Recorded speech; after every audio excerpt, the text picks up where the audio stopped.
অনেক দিন পর রেডি হয়ে বেরিয়ে পড়েছিলাম আর যাচ্ছিলাম হচ্ছে নিজের মায়ের কাছে।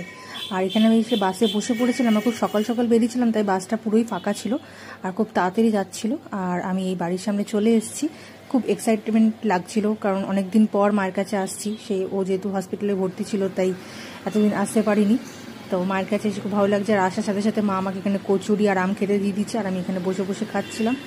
আর এখানে তারপরে মায়ের সাথে বসে একটু গল্প করছিলাম। আর মা আমাকে দেখে একটু ইমোশনাল হয়ে পড়েছিল, ওর কথা বারবার জিজ্ঞেস করছিল, কারণ ওর সাথে যেহেতু আসি তাই মা বারবার ওকে মিস করছিল আর কি।